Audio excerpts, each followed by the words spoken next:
পাটিসাপটা পিঠা এটা কে খেতে না চায় বলুন তো? আপনি না খাই পারবেন? পারবেন না, কিন্তু আমি খাচ্ছি না। আমি সিরিয়াস, আমি খাচ্ছি না। যেমন আজকে আমি খাচ্ছি, দেখেন বিশাল করলার বাটি, দেখছেন এই যে করলা, একদম তিত করলা, এটা আপনার লিভারের টক্সিনগুলো একদম পুরো ফ্লাশ আউট করে বের করে দেবে। কী খাবার খেলে লিভার ভালো থাকবে? আর লিভার ভালো রাখা মানেই আপনার গড়বড় ভালো থাকবে।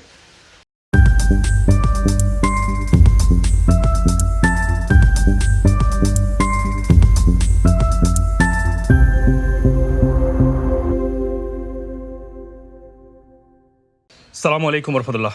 সুপ্রিয় ভাই বোনেরা, অনেক প্রশ্ন করেন যে লিভার কি হবে, লিভারের সমস্যার সমাধান কি, গলবাডার সমস্যা, পিত্তথলি। গলবাডার, পিত্তথলি পাশাপাশি লিভার, এটা কিন্তু কানেক্টেড। এখানে মনে রাখতে হবে আপনাকে যে যদি দীর্ঘস্থায়ী লিভার সমস্যা হয়, আপনার গলবাডার সমস্যা হবেই, পাথর হবেই। পাথর আপনি সার্জারি করলেন বা ন্যাচারালি ফ্লাশ আউট করলেন, but long run you have to fix your liver. আজকে আমি দেখাবো কী খাবার খেলে লিভার ভালো থাকবে। আর লিভার ভালো রাখা মানেই আপনার গলবাডার ভালো থাকবে।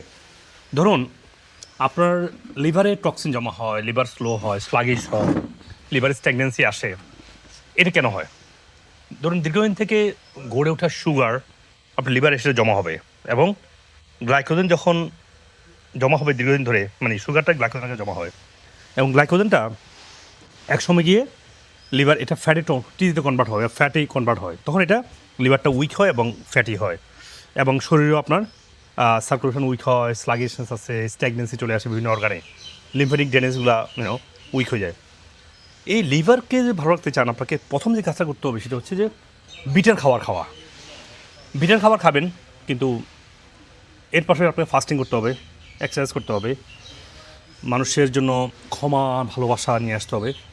এই সব কিছু করার পরে আপনার গোল হবে নিয়মিতভাবে একটা কাজ করা, যেটা হলো লিভারকে ভালো রাখবে। সেটা হচ্ছে, যেমন আজকে আমি খাচ্ছি, দেখেন বিশাল করলার বাটি, দেখছেন এই যে করলা, একদম তিত করলা, এটা আপনার লিভারের টক্সিনগুলো একদম পুরো ফ্লাশ আউট করে বের করে দেবে। আপনি স্যালারি জুস খেতে পারেন, আপনার পালং শাক জুস খেতে পারেন, ধনেপাতা জুস খেতে পারেন। As long as any bitter you eat every day, that's gonna flush out your liver. তবে এটা শেষ না।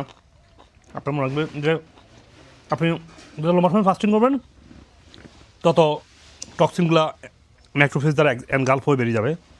আপনি যত এক্সারসাইজ করবেন, তত বিভিন্ন হরমোনগুলো ব্যালেন্স হবে, তখন লিভারের উপর চাপ কমবে, স্ট্রেস কমবে। মানে স্ট্রেস লিভারকে ইম্প্যাক্ট করে। আবার লিভার উইক হলে, স্লাগিশ হলেও স্ট্রেসটা বাড়ে, ভাইস ভার্সা। আরেকটা কাজ হতে পারেন, যেমন লেবু, নিয়মিত লেবুর জুস খাবেন সকালবেলা খালি পেটে, সাথে একটু পিঙ্ক সল্ট দেন, একটু দুটা বা একটা লেবুর মধ্যে আপনি হাফ টিস্পুন বেকিং সোডা দেন, আরও ভালো হবে। না পারলে অ্যাটলিস্ট লেবুর জুস নিয়মিত খান, এটাও আপনার লিভারকে ক্লিন করবে। হ্যাঁ, দেন এই যে কি চমৎকার না? নিজে অনেক কিছু খেতাম না, যেমন এই যে করলা, এই যে ভেজিটেবল খাওয়া, সালাদ খাওয়া, এগুলো আমি খেতাম না আগে। যখন শিখতে শুরু করছি, ব্রেনকে ট্রেন করলাম, খেতে পারি। আমরা অনেকে দেখেছি আমি যে ইউজ টু না, যে এটা খাবে। এই হেলদি ডায়েটটা যদি আপনি না শিখেন, না ট্রেন করেন, না ডেডিকেটেড না হন, এটাকে আপনি করতে পারবেন না। Because in the society everyone in general is mast up with the diet. তো বলবো আপনারা এই বিটা খাবারটা কিন্তু খাবেন, এবং সেটা স্যালারি হোক, করলা হোক, স্পিনাচ হোক, ধনে পাতা হোক, থানকুনি পাতা হোক, কেমন। আর এর পাশাপাশি for long run fasting, exercise এবং শর্করা কম খাওয়া, সুগারটা পুরো বাদ দেওয়া। দেখেন এগুলো একসময় খেতাম, এই যে সুগার ডিজিস না, দেখেন এই যে আমি যে খাবো না, কিন্তু খেয়াল করছেন আমার সামনে পড়ে আছে, দেখেন পাটিসাপটা পিঠা, এটা কে খেতে না চায় বলুন তো? আপনি না খাই পারবেন? পারবেন না, কিন্তু আমি খাচ্ছি না। আমি সিরিয়াস, আমি খাচ্ছি না। আল্লাহ পছন্দ করে না। ইয়াইউল্লাহ দিন আমানু লেমা তাকুলুনা মা লা তাফালুন। আল্লাহ পছন্দ করে না যে কথা আমি করব, মানুষকে বলবো না, বা আমি করবো না মানুষকে করতে বলবো। আল্লাহ বলছে কাবরা মাক্তানিন দল্লাহে আন্তাকুলু মা লা তাফালুন, যে কাজটা তোমরা নিজে করো না, সেটা তোমরা বলবো না। আল্লাহ বলছে আল্লাহর কাছে খুবই অপছন্দনীয় তোমরা যা বলো তা করো না। So alhamdulillah, I'm trying to improve myself, you do too, so that avoid all the sugary food, lower the carbohydrate, eat the bitter juice, bitter খাবার, fasting, exercise, meditation, forgiving, think positive, think about your mission as a Muslim, think about Allah's satisfaction, not only Jannah, ask Allah to get Jannatul Firdaus. You see, that's how you can redesign your mission, you fix your target. Allah will make it easy. May Allah keep everyone's liver healthy, happy. Happy liver, healthy liver. You happy, you healthy. Assalamu alaikum warahmatullah.